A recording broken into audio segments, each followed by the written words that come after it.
Hello, it's just me today, but I've got a few articles here.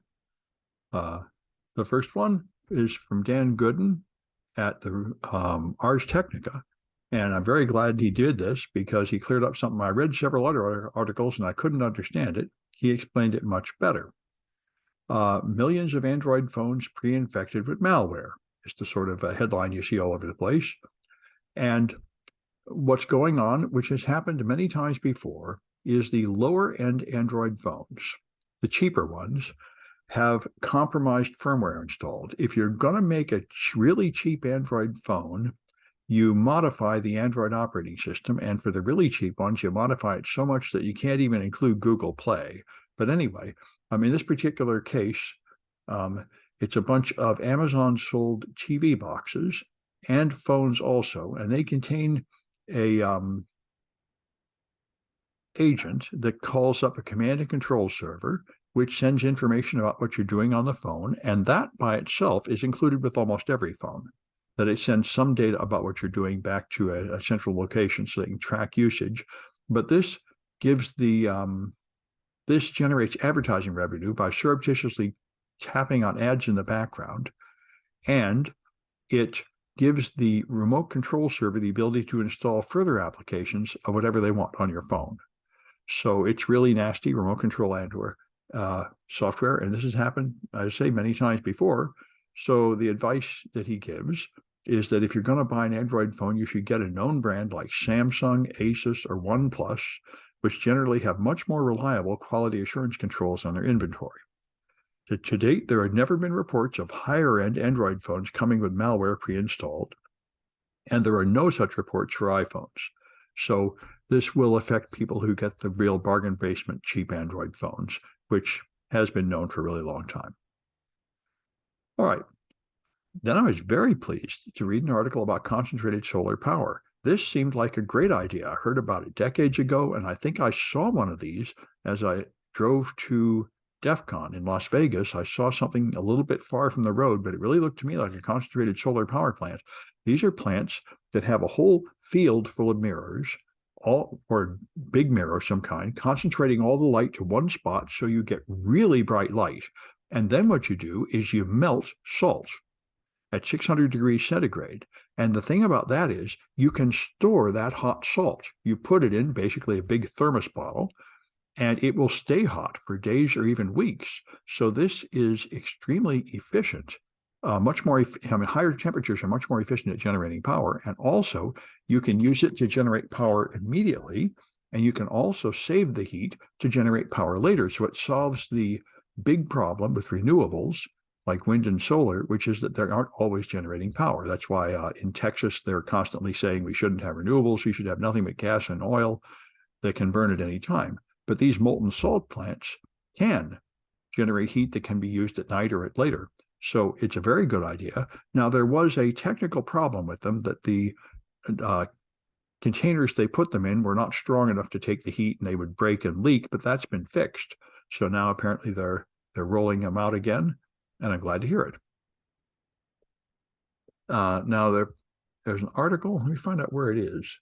The Daily Beast is a professor in Florida, I guess a social studies professor, that wrote this article saying that Ron DeSantis just banned everything I teach. And they've been passing more and more restrictive laws governing education in Florida, even including taking over their progressive school and turning it into a right-wing propaganda outfit. And so what he's done is now passed something called SB 266, which forbids scholars of race, class, gender, and inequality from teaching anything on those topics, and then requires that general education indoctrinate students in the Western canon, drawing on a white-wing American birthright curriculum, which will be the whitewashed history about racist violence, same stuff I learned when I was a child. And it's pretty appalling and doesn't really prepare people to live in the modern world. So I wonder how long it will be before they try to stop teaching evolution. That used to be, until quite recently, a very common right-wing position, that humans did not evolve. They were created by the hand of God in 4004 BC, and all science and geology is wrong. And I would think that would be next. Anyway, we'll see how far this goes. There was recently an election in Florida where the Democrats surprisingly won, suggesting that we might be approaching a point where this extreme right-wing garbage is so bad that even Republicans don't want it anymore. Our broken electoral system is such that the only thing that matters is the primary voters, which is sort of the extreme, most radical 10% of the Republicans that control everything. But I think most Republicans don't want this crazy stuff like banning abortion entirely and turning colleges into just right-wing propaganda mills and such. Anyway, we will see. Now, I was very pleased to see this article, just someone's blog, I guess, markmanson.net. But anyway, it's got some interesting research saying why we forget that most people are good, which I think is a real thing. And I'm glad to see something resembling real science backing it up. Especially, this may have something to do with the fact that our children are suffering great mental health problems and spending so much time online in social networks. And what he says here is data scientists at Stanford recently found that 74% of the conflicts on Reddit were instigated by only 1% of the users. And worse than that, the researchers found that most of these online conflicts were fought not by those who started them. They were fought by innocent bystanders who got sucked into them. And I've seen this happen. I think this is very much true. You get some angry idiot saying something outrageous, and then you get a bunch of people involved that say that's terrible, and then other people say, well, you misunderstood, it wasn't really that bad, and this is the great thing, let's you and him fight.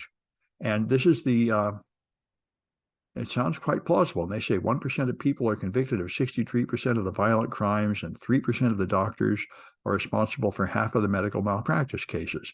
So the thing about social networks is that you're suddenly connected to a whole lot of people, and the ones you notice most are the most extreme ones saying crazy things. And so that's his explanation for why social networks make people unhappy. And he strongly recommends limiting your connection to social networks and rationing it and making sure you don't get exposed to it too much, because you're being exposed to these irritating people that make you feel like everybody is bad and you can't trust anybody, which, I see a lot of truth there. I remember I had a student of mine who was a Republican right-wing Trump supporter, and when he found out I didn't own a gun, he got very upset. How can you not own a gun? You need to get a gun right away. And this is a very common right-wing thing, that you're surrounded by people, the people are terrible, the government is corrupt, the courts are corrupt. You need to have a gun to protect yourself. And I've lived a long time, and I've never needed a gun yet. And I don't think I ever will. Anyway, the last one here is pretty amazing, from Microtik, which makes routers. At the Pwn2Own conference, there was a severe vulnerability demonstrated in the router, CVSS score 7.5, that lets you execute arbitrary code without authentication on the router through the router advertisement daemon, and they've decided to just not fix it. And they say the only mitigation strategy is to restrict interaction with the application. So I think that means, for all practical purposes, the mitigation is to turn off IP version 6, which is not probably that big a deal for most owners, but it's not that way by default. And it is pretty surprising when they don't bother fixing this. But that's where it is. All right, well, that's all I had this time, and we'll have another one on Tuesday.